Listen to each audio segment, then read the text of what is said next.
Bom, países de todo o planeta reagiram à incursão dos Estados Unidos na Venezuela. A ordem de Donald Trump gerou críticas, mas também elogios. Javier Milei comemorou a operação militar americana na Venezuela. Em nota divulgada pela Casa Rosada, diz que o regime socialista de Nicolás Maduro era o maior inimigo da liberdade na América Latina. E acusou Maduro de interferir em eleições da região e fortalecer alianças com grupos terroristas como o Hamas e o Hezbollah. Milei ainda provocou o presidente Lula. Divulgou um trecho do discurso que fez na cúpula do Mercosul, em dezembro, com edições que mostram as reações do líder brasileiro. E finalizou o vídeo com uma foto de Lula abraçado com Maduro. O tom de celebração foi acompanhado por outros governantes da direita latino-americana, como os líderes do Paraguai, Equador e o presidente eleito do Chile. Mas nem todos os países da região comemoraram a ação militar em Caracas. O líder ainda em exercício do Chile, Gabriel Boric, e a presidente do México, Cláudia Sheinbaum, citaram violações ao direito internacional.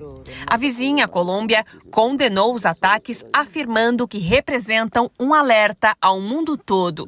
O presidente Gustavo Petro, que também já foi acusado por Trump de ligação com narcotráfico, solicitou reunião urgente na ONU e na Organização dos Estados Americanos. As autoridades colombianas reforçaram o policiamento nas fronteiras, enquanto alguns cidadãos venezuelanos que faziam a travessia comemoravam. Países aliados da Venezuela também se manifestaram oficialmente contra os Estados Unidos. O Irã classificou a intervenção americana como ataque à soberania do país sul-americano e pediu intervenção da ONU imediatamente. A China falou em violação do direito internacional e a Rússia, que trava uma guerra na Ucrânia, citou uma agressão armada. As reações também vieram da Europa. O governo de Pedro Sánchez foi um dos primeiros a se manifestar, pedindo a desaceleração da escalada de violência e o respeito ao direito internacional. Aqui, centenas de venezuelanos também se reuniram para celebrar a prisão de Maduro.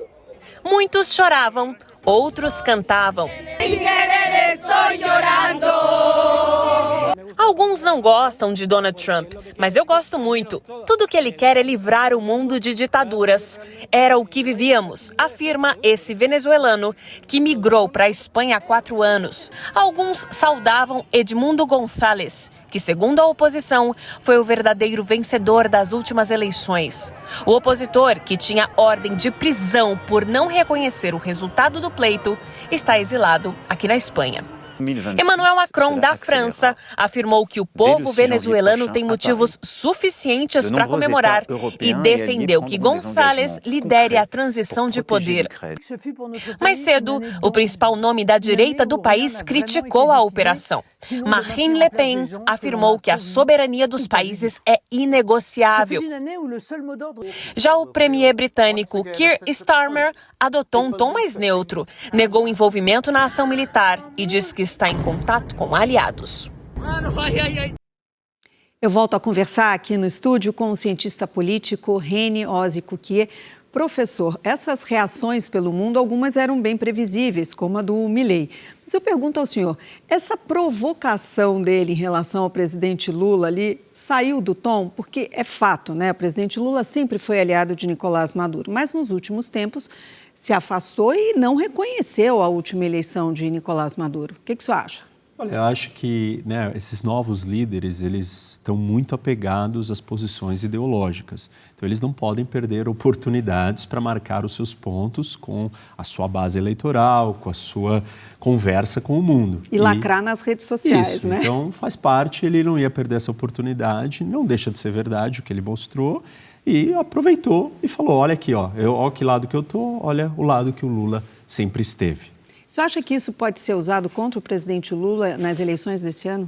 Simone, essas eleições em 2026 no Brasil vão ser as primeiras eleições na história do Brasil que nós daremos uma importância e um foco e uma atenção para a política externa brasileira. Ou seja, o que está acontecendo na geopolítica do mundo requer que o Brasil saiba se posicionar. E os candidatos certamente vão falar muito de política externa e é óbvio que a oposição e aqueles que tiverem competido contra o Lula vão usar isso, ainda mais que o Maduro foi preso, caiu e toda a destruição que ele causou na Venezuela. Então, isso será usado politicamente e faz parte do contexto de 2026, que é um contexto que vai focar em política externa.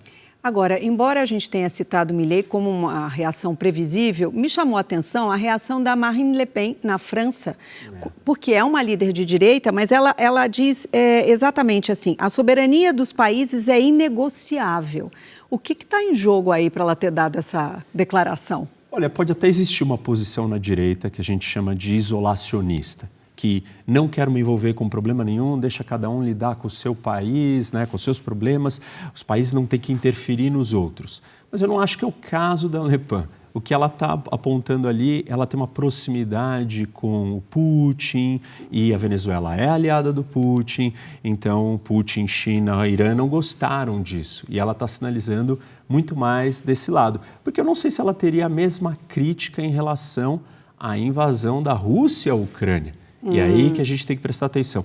Essa mesma divisão que você observou, ela vai acontecer dentro da direita americana. O movimento de apoio do Trump, né, que é o movimento MAGA, também está dividido. Então, tem muitos ali do lado do MAGA que são contra essa intervenção. Foram contra a intervenção, né, o ataque pontual no Irã, e agora vão ser contra uma intervenção na Venezuela, vão criticar. Outros não. Então, existem divisões dentro do mesmo campo ideológico. A captura de Nicolás Maduro foi o principal destaque da imprensa internacional. Vamos ver. O jornal britânico The Guardian destacou a operação dos Estados Unidos com a manchete: Trump diz que os Estados Unidos irão governar a Venezuela após derrubar Maduro em ataque militar. Na Espanha, o El País enfatizou a incerteza política na Venezuela após a captura de Maduro. Com Maduro capturado pelos Estados Unidos, quem governa a Venezuela? Perguntou a publicação. O diário francês Le Monde destacou as repercussões internacionais da operação. A manchete publicada é: Reações do mundo à operação dos Estados Unidos na Venezuela. Segundo o jornal, governos de vários países se dividem entre apoio e críticas à ação militar. Nos Estados Unidos, o New York Times falou sobre choque e ceticismo pelo mundo após o governo americano capturar Maduro. Na manchete, o jornal destacou que parte dos líderes latino-americanos reagiu com indignação, enquanto líderes europeus adotaram uma postura mais cautelosa.